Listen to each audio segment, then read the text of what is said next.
10이라고 하는 숫자가 굉장히 중요함을 아시죠? 이 10이라고 하는 숫자는요, 특별히 유대인들에게는 넘버가 가지고 있는 상징들이 굉장히 많이 있습니다. 이 12은 하나님의 선택, 그리고 하나님의 가족이라는 의미가 있어요. 이스라엘의 그 12지파도 그들이 하나님이 택한 백성들이라고 하는 의미에서 주어진 숫자입니다.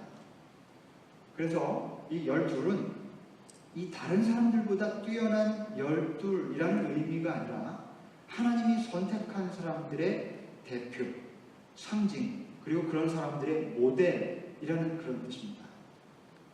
그러므로 예수님이 이 12에게 말씀하셨다고 하는 것은 다른 사람은 제껴도 그 12에게만 말씀하셨다는 뜻이 아닙니다. 하나님의 사람들에게 말씀하셨다는 뜻이에요. 그렇기 때문에 이 12를 배타적인 특별 그룹으로 그렇게 생각해서는 안 됩니다. 구약 성경을 보면은 이스라엘 백성들을 하나님께서 특별히 부르시고 선택하셨다고 여러 군데에서 증언합니다. 바로 이런 표현들, 이런 문장들 때문에 우리가 자주 오해합니다. 그리고 또 이 구약 성경은 이스라엘 백성들에게만 말씀하시듯이 그렇게 쓰여져 있지 않습니까? 그래서 우리가 잘 알지 못하면 처음 읽는 사람들이거나 선입견이 없는 사람들이 읽다 보면 이거 유대인들의 책이네, 그리고 읽기 어려워지는 그런 부분이 있습니다. 여러분, 그런데 왜 우리가 이 구약을 읽어야 합니까? 단지 그냥 성경이기 때문에? 이스라엘이라고 하는 말은 그 히브리어 본래의 뜻이 하나님께서 다스려 주시기를 이란 뜻입니다. 엘이 하나님이라는 뜻이죠. 이스라엘, 하나님이 다스려 주시기를, 하나님 다스려 주옵소서, 이런 뜻입니다. 그 문자적인 의미는 야곱이 이름을 이스라엘로 바꾸었을 때 붙여진 하나님과 겨루 이겼다라고 하는 말은 그 문자의 뜻은 아니에요. 그런 뜻에서 이스라엘로 붙였다, 이런 뜻이죠. 이스라엘이라고 하는 말의 본래 의미는 하나님이 다스려 주기를. 자, 그러니까 이스라엘은 누구냐? 하나님이 다스리시기를 원하는 모든 사람이 이스라엘이에요. 그렇기 때문에 이스라엘 백성들에게만 말씀하신 말씀은 이스라엘이라고 하는 배타적인 어떤 민족에게 하는 말씀이 아니라 하나님이 주인이시고 내 삶을 다스려 주기를 기꺼이 오픈하고 또 결단한 모든 사람들이 이스라엘이고 그들에게 하신 말씀이라는 뜻입니다. 근본적으로 이스라엘을 선택했다고 하는 이 표현은 특별한 민족을 배타적으로 선택했다는 뜻이 아니라는 뜻입니다. 마찬가지로 예수님께서 부르시고 선택한 12제자라고 하는 이 사람들도 특별한 12사람이 아니라 주님을 믿고 따르고자 하는 모든 사람을 의미하는 트라이브입니다. 오늘 우리들은 제자, 그러면 신앙 특공대를 생각하는 경향이 있어요. 교회 리더들이나 헌신된 사람들에 해당되는 말이라고 생각합니다. 그래서 제자 훈련이라든지 제자에 대한 설교를 하게 되면 그냥 암암리에 나하고는 상관이 없는 듯 그렇게 생각하기도 합니다. 하지만 여러분, 그렇지 않죠. 복음서에서 예수님이 제자들에게 하신 말씀, 그리고 제자들에게 하셨던 행동, 가르침, 이 모든 것은 우리에게 하신 말씀입니다. 그런 점에서 오늘 본문에서 예수님이 제자들을 부르셨다. 12명의 제자들을 부르셨다. 그리고 그들을 부르신 이유를 설명하는 이런 부분은 정확히 우리 모두와 관련된 말씀이 아닐 수가 없습니다. 주님이 12명을 부르신 이유, 그 부르심의 이유가 우리를 제자로 부르신 이유이면서 우리가 크리스찬으로 살아가는 이유인 셈입니다. 특별한 크리스찬 중에서도 특별한 크리스찬들에게 하신 말씀이 아니라, 본문을 보면 예수님께서 제자들을 부르시고 12를 세우셨다, 이렇게 말씀합니다. 그리고 오늘 14절 중반절부터 이들을 그렇게 부르시고 세우신 이유를 설명하기 시작합니다. 이 이유가 오늘 말씀의 제목인 부르심의 이유입니다. 여러분, 예수님께서 왜 제자들을 부르셨는지 궁금하시지 않습니까? 오늘 낱낱이 밝혀집니다. 여러분, 예수님께서 왜 여러분을 부르셨는지 아십니까? 궁금하시죠?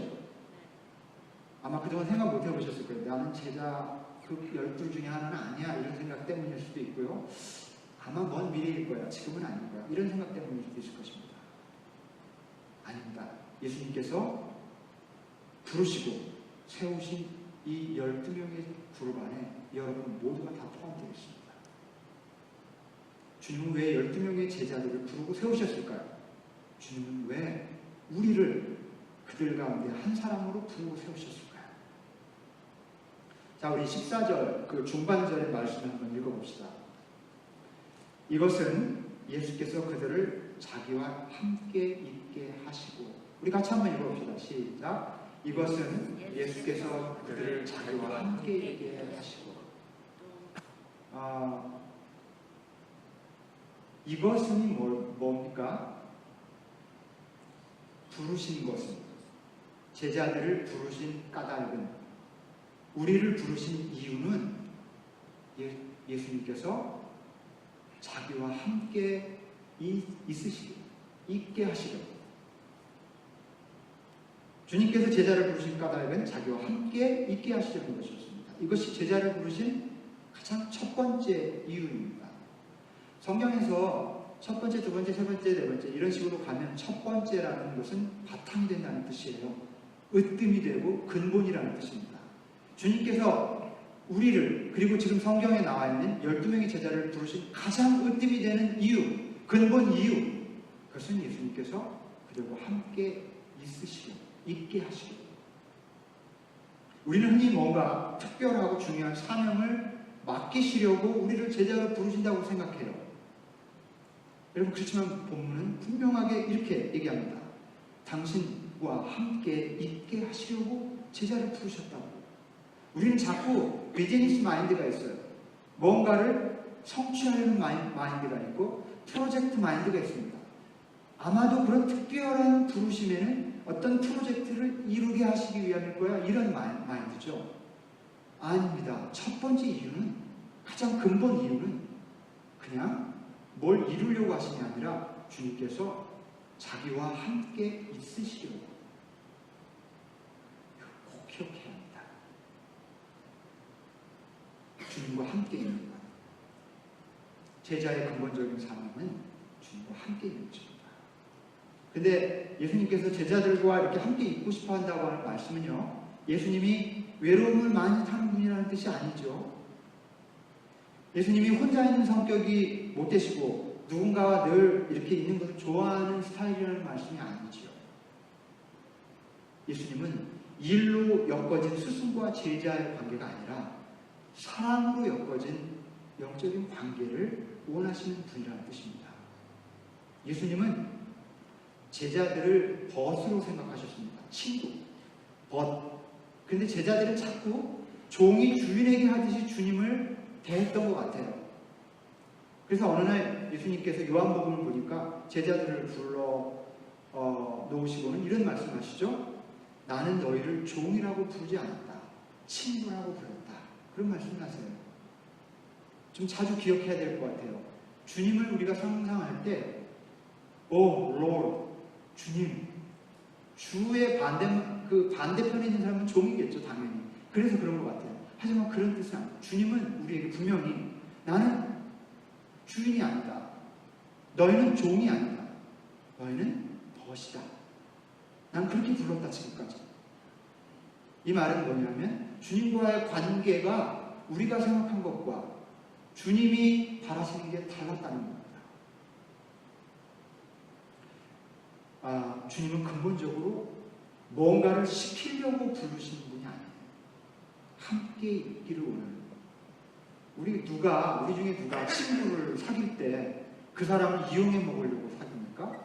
진짜 친구는 그와 좋은 관계 속에서 함께 살아가는 거예요. 좋은 것들을 나누고 사랑하면서. 주님과의 관계도 그래야 된다는 겁니다. 그리고 주님이 그걸 원하신다는 거예요. 그런 바람 때문에 우리를 근본적으로 부르셨다는 겁니다. 한번 생각해 봅시다.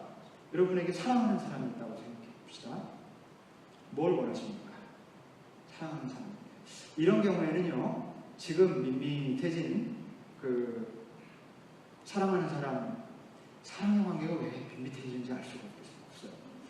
근데 그래서 이 이해를 돕기 위해서 조금 젊은 시절에 혹은 연애 시절로 돌아가면 더 좋을 것 같아요.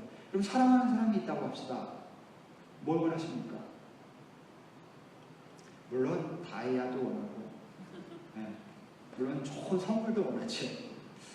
근데 근본적으로 진짜 그냥 함께 있고 싶지 않으세요? 그 사람과 함께 있고 싶은 거예요.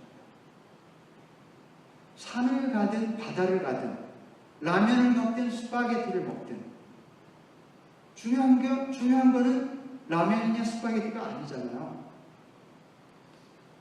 함께 있는 것이 중요합니다. 제가 자주 드는 비유죠. 사랑하는 사람하고 극장을 왜 갑니까? 영화 보러 갑니까? 함께 있으려고 가는 거예요.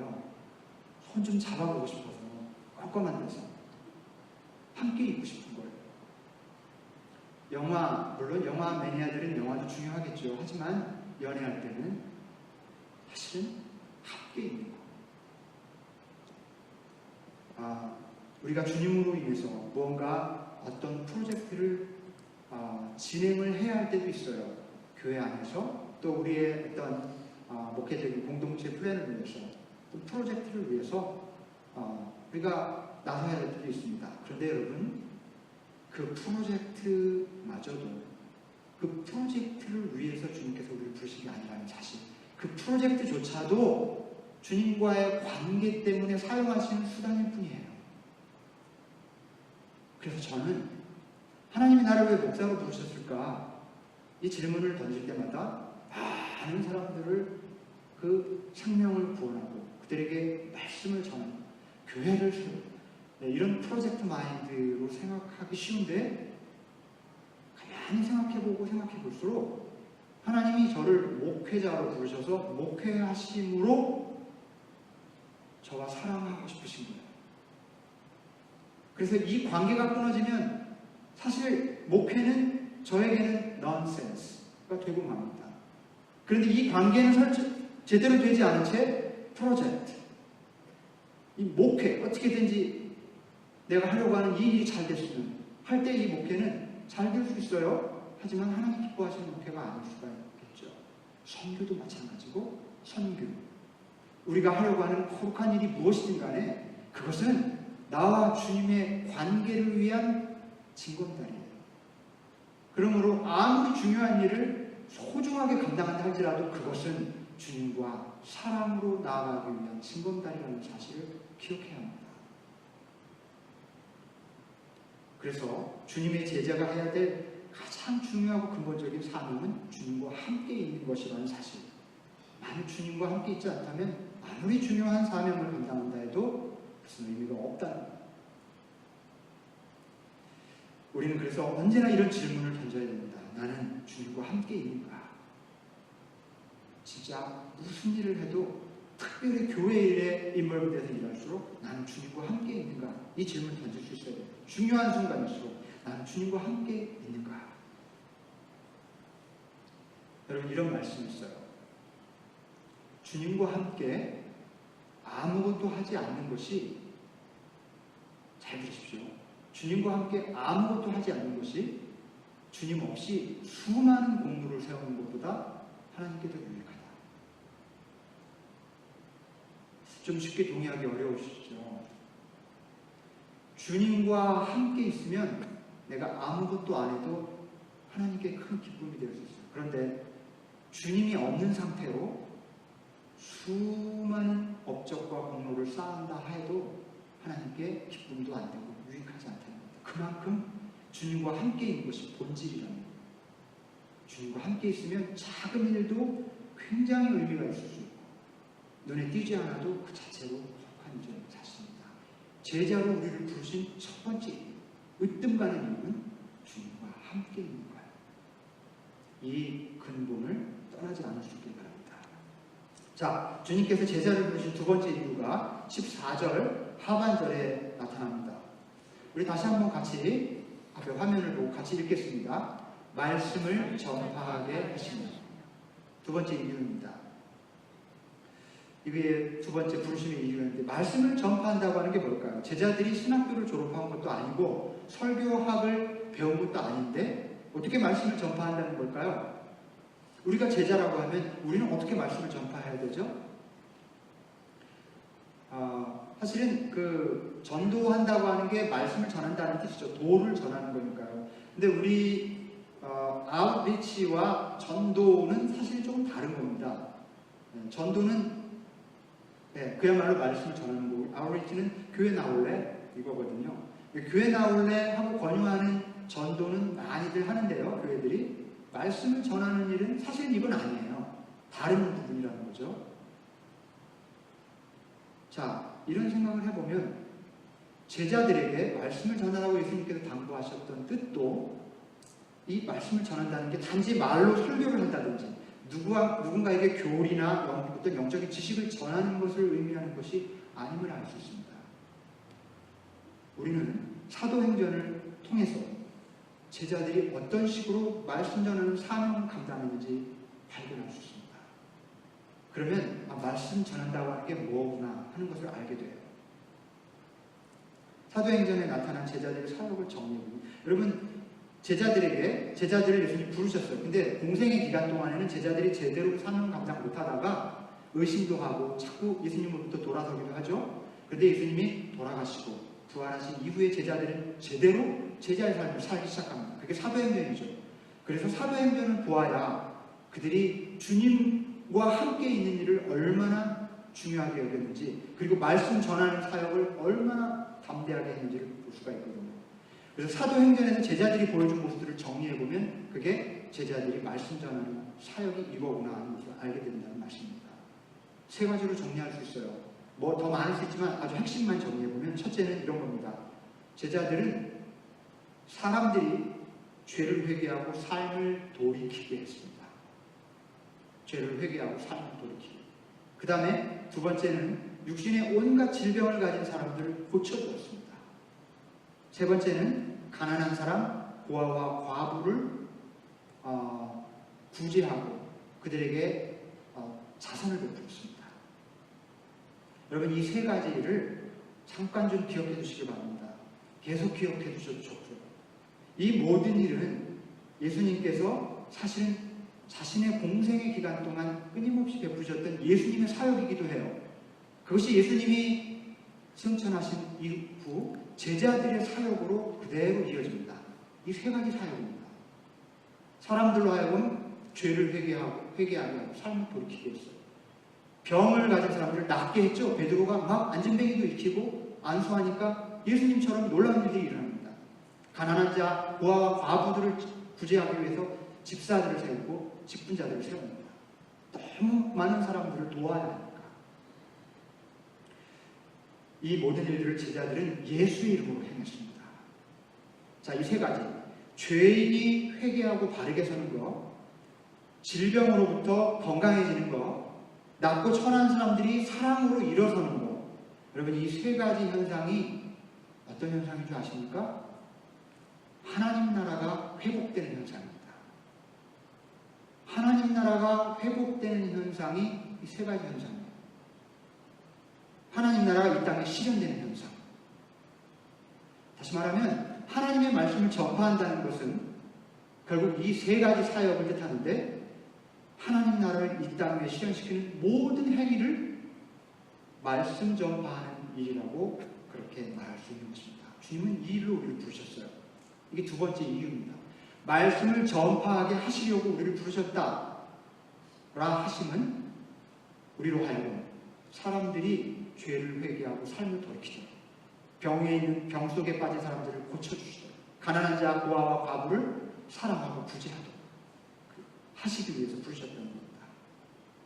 여러분, 우리는 성경을 잘 요약해서 사람들에게 전달해 줄 수도 있어요. 좋은 설교자, 좋은 성경 교사, 좋은 전도자가 될 수도 있습니다. 그러나 우리를 부르셔서 말씀을 전파하게 하시려고 하는 근본적인 목적은 바로 이 세 가지라는 사실.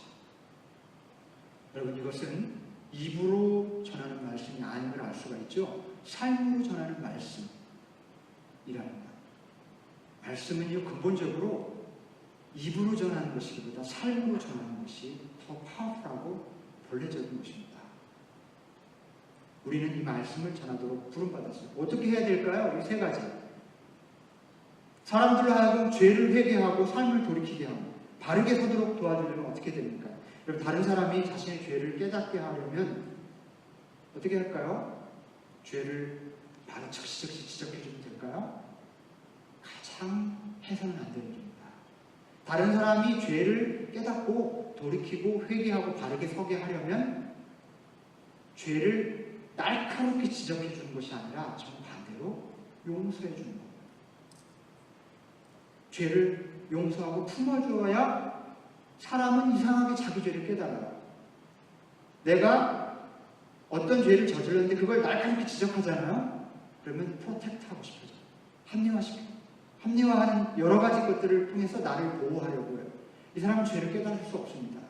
그러나 그걸 알면서도 그거를 용서해주고 사랑으로 덮어주면 이 사람은 스스로 자신의 죄를 돌아보게 됩니다. 그리고 만일 내가 투명한 거울 같은 삶을 살면 나를 비춰보면서 자기 자신의 모습과 비교해보면서 가책을 느끼고 나도 저렇게 살아야겠다 하는 그런 일이 일어나는 거죠. 죄를 회개하고 삶을 돌이키게 하는 일은 회개하십시오. 어떤 사람을 향해서 당신 그렇게 살면 안 됩니다. 이런 식으로 하면 안 되는 거고요. 용서하시고 품어주는 그리고 내 스스로가 깨끗하고 바르게 사는 거예요. 여러분, 유대인들은요 죄를 지적했어요. 정죄했어요. 율법으로 낙인을 찍었습니다. 하지만 예수님의 제자들은 예수님과 예수님의 제자들은 어떤 죄인이든지 함께 밥을 먹고 함께 있었어요. 그리스도의 이름으로 무조건 용서했습니다. 우리도 용서해야 돼요. 용서함으로 죄를 돌이키도록 하는 그런 제자.